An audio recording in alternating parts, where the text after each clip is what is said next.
Hey brothers and sisters, it's your boy Forever Blessed Chris, and welcome to my YouTube channel. If it's your first time seeing me, make sure to subscribe, make sure to like the video if it helps you out in any way.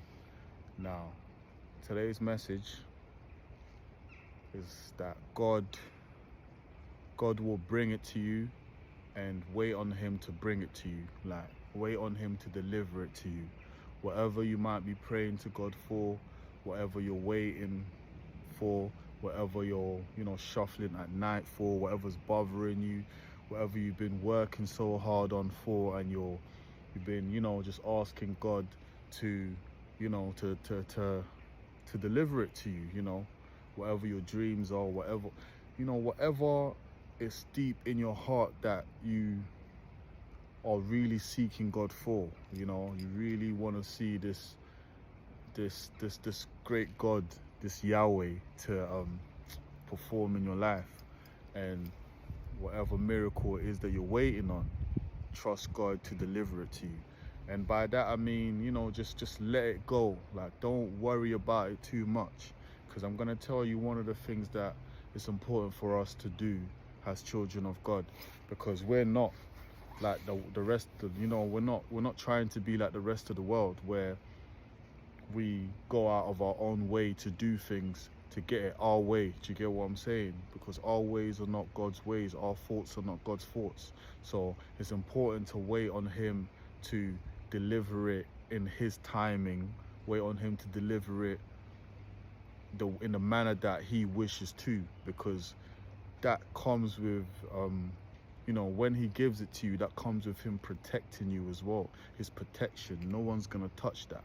No one's gonna intervene. No one can say, "Oh, it's because of them." Do you get what I'm saying? God wants to gain all the glory for your testimony.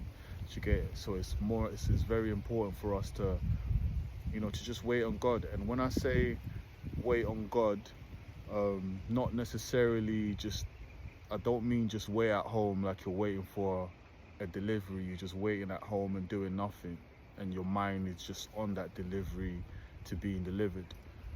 I mean, by when I say wait on God, I just mean like that's whatever you're worrying about, the worries, whatever's causing anxiety, them sort of things there, let it go.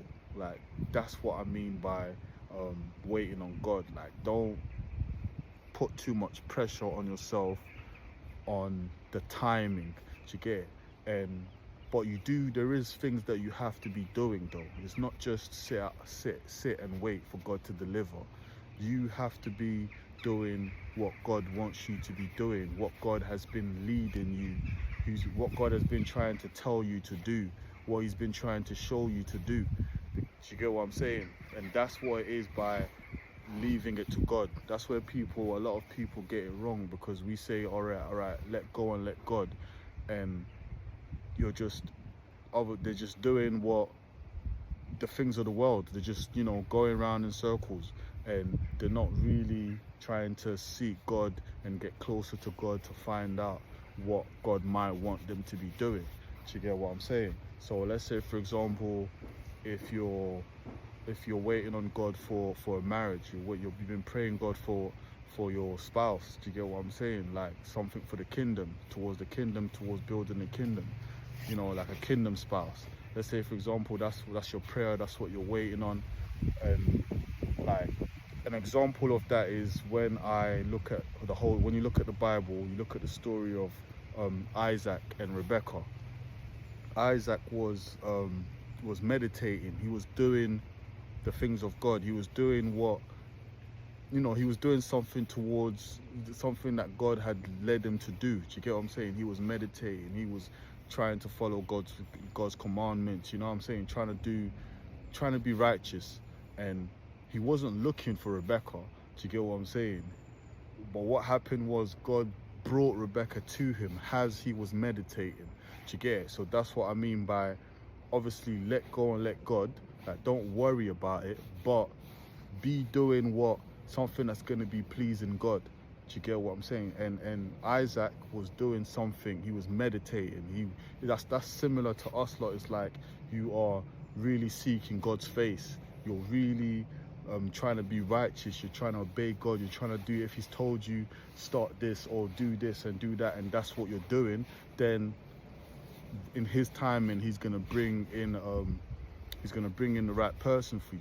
Do you get what I'm saying? And what I've realized as well is most of the time we might be praying for something, asking God for something, and he'll tell us, he'll show us to try, he'll tell us to do something or start doing something or lead us towards a path or towards a location that we feel has nothing to do with what we're asking for. Do you get what I'm saying? And that is our God. That's the way he operates. That's how obedience comes in. Do you get what I'm saying? He wants to see that, look, because remember, our ways are not his ways, our thoughts are not God's thoughts. Do you get what I'm saying? So if he's saying to you, all right, I know what you're praying for, and what you're praying for might be here, to you it might seem like that, you get me, that location or what you're praying for, like for example in that way, if you was to get it in that way, for you that's the perfect way. But trust me, I know what's best, and I'm gonna take you along this route, so that there's other people that I want you to meet along this route, so that souls can be saved along this route. And then at the end of it, you're gonna still get what you've been praying for, but it's gonna be even better because you've saved souls towards the kingdom along the way. And that's how you get it? That's how God that's how God gets glorified. You get it? Because it's all about our testimonies. It's all about getting God glorified. You get what I'm saying? That's what it is at the end of the day. So it's very important to just remember that whatever you're praying for, you know, leave it to God. Don't worry about it. Don't get anxious over it, because that's what allows the enemy to come in your ear and try and do things like try and make you force things or make you go out of your way to take matters into your own hands. You know, have you playing God in a way. So that's not what God wants you to do. But what he does want us to do is, you know, seek his face and get closer to him and listen and try and do what he's trying to show us to do. If he's telling you to start something, to start a business or start this project, and you feel like it's got nothing to do with what you had in mind, what you're praying for, then still do it.